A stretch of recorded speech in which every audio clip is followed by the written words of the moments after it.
కుమార్ 1000 కోట్లు. ఒకరు బీఆర్ఎస్ హయాంలో అత్యంత కీలకంగా వ్యవహరించిన అధికారి, ఇంకా మరొకటి ఆ అధికారి ఇన్వాల్వ్ అయిన స్కామ్లో దోచేసిన సొమ్ము.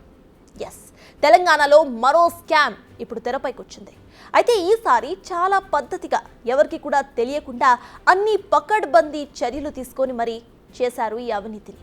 ఇంతకీ ఏంటి ఈ జీఎస్టీ స్కామ్? ఈ భాగోతం అసలు ఎలా వెలుగులోకి వచ్చింది? ఈ స్కామ్కు సోమేష్ కుమార్కు ఉన్న సంబంధం ఏంటి? తీగలాగితే డొంక కదిలిందంటారు కదా, ఈ సామెత ఈ కేసుకు చాలా పర్ఫెక్ట్గా సూట్ అవుతుంది. Big Leap Technologies and Solutions అని ఓ సంస్థ ఉంది.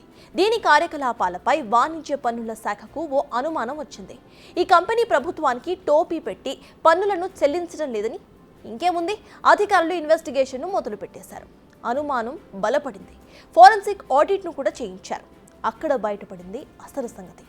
Not only Big Leap Technologies, ఇలా ఏకంగా 75 సంస్థలు ప్రభుత్వానికి రావాల్సిన పన్నులు చెల్లింపులో అవకతవకలు చేశాయని, ఒక్క బిగ్ లీప్ టెక్నాలజీ సంస్థే 25.51 కోట్లు అక్రమాలకు పాల్పడిందని, మరి 75 సంస్థలకు సంబంధించిన లెక్కలు తీస్తే ఇది 1000 కోట్లు దాటుతుందని అంచనా వేస్తున్నారు. మరి ఇంత జరుగుతుందంటే వాణిజ్య పన్నుల శాఖ ఎందుకు గుర్తించలేకపోయింది? ఇదే క్వశ్చన్ ఇప్పుడు అధికారులకు కూడా వచ్చింది. అసలు లోపం ఎక్కడుంది అని మరింత లోతుగా దర్యాప్తు చేశారు అధికారులు. అప్పుడు తెలిసాయి కొన్ని కంపెనీల కోసం సాఫ్ట్వేర్ మాడ్యూల్స్ను కూడా మార్చేశారని. మరి ఈ పని చేసింది ఎవరు? ఎవరి కోసం ఈ పనులు చేశారు? దీని వెనుక అసలు ఎవరున్నారు అనే క్వశ్చన్స్కు ఆన్సర్స్ తెలుసుకునే పనిలో పడ్డారు అధికారులు. అప్పుడు వచ్చింది మాజీ సీఎస్ సోమేష్ కుమార్ పేరు. నిజానికి వ్యాపార అభివృద్ధి కోసం ప్రభుత్వం ఆయా సంస్థలను వాణిజ్య పన్నుల చెల్లింపులో కొన్ని వెసులుబాట్లను ఇస్తూ ఉంటుంది. అందులో తాము చెల్లించాల్సిన పన్నును వ్యాపారంలో పెట్టుబడిగా వినియోగించుకొని నిర్ణీత సమయం తరువాత తిరిగి చెల్లించే అవకాశము ఉంటుంది. ఈ ఇన్పుట్ ట్యాక్స్ క్రెడిట్తో పాటు ఐజీఎస్టీ, సెస్లను చెల్లించకుండా కొన్ని సంస్థలు అక్రమంగా లబ్ధి పొందడమే ఇప్పుడు స్కామ్. అయితే నిజానికి రాష్ట్ర వాణిజ్య పన్నుల శాఖ కార్యకలాపాలను ఐఐటి హైదరాబాద్ నిర్వహిస్తూ ఉంటుంది. ఆ శాఖకు వచ్చే రిటర్న్ను ఐఐటి హైదరాబాద్ చెక్ చేసి ఎప్పటికప్పుడు రిపోర్ట్ను చేయాలి. మరి ఐఐటి హైదరాబాద్ ఎందుకు గుర్తించలేదని ఒక డౌట్ వచ్చే అధికారులు వివరణను కోరారు. సోమేష్ కుమార్ ఆదేశాలతోనే స్క్రూటినీ మాడ్యూల్స్లో మార్పులు చేశామని ఐఐటి హైదరాబాద్ అధికారులకు చెప్పింది. సోమేష్ కుమార్ కావడానికి ముందు వాణిజ్య పన్నుల శాఖ కమిషనర్గా పనిచేశారు. దీంతో ఆయన కన్నుసన్నల్లోనే ఈ వ్యవహారం అంతా కూడా నడిచిందని పోలీసులు ఇప్పటికే ప్రాథమికంగా గుర్తించారు కూడా.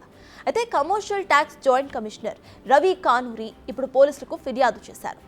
A1గా sales tax additional commissioner SC Kashi Visweswararao, A2గా డిప్యూటీ కమిషనర్ శివరాం ప్రసాద్, A3గా IIT Hyderabad assistant professor Shobhan Babu, A4గా ప్లియాంటో టెక్నాలజీస్, A5గా సోమేష్ కుమార్ పేరును చేర్చి వీరిపై సెక్షన్ 406, 409, 120B ఐటీ చట్టంలోని సెక్షన్ 65 కింద ఎఫ్ఐఆర్ను నమోదు చేశారు. ఇక్కడ 2 విషయాలు అర్థం కావడం లేదు. ఒకటి, ఫోరెన్సిక్ ఆడిట్ నిర్వహించినప్పుడు ఒక ఐపీ అడ్రస్ ఏపీలోని హిందూపురంలో ఉన్నట్టుగా గుర్తించారు. అక్కడి నుంచి ఎందుకు ఆపరేట్ చేశారు, ఎవరు ఆపరేట్ చేశారు అనేది ఓ చిక్కుముడిగా మారిపోయింది ఇప్పుడు. ఇక సెకండ్, ఇలా లబ్ధి పొందిన వారిలో రాష్ట్ర బెవరేజెస్ కార్పొరేషన్ కూడా ఉంది. ఇది కూడా కాస్త అంతుపట్టని విషయమే. ఎందుకంటే ట్యాక్స్ పే చేసినట్టు రికార్డ్స్లో ఉంది. ఇక్కడేమో తగ్గేలా కుట్రలు చేశారు. మరి మిగిలిన డబ్బంతా కూడా అసలు ఎక్కడికి వెళ్ళింది?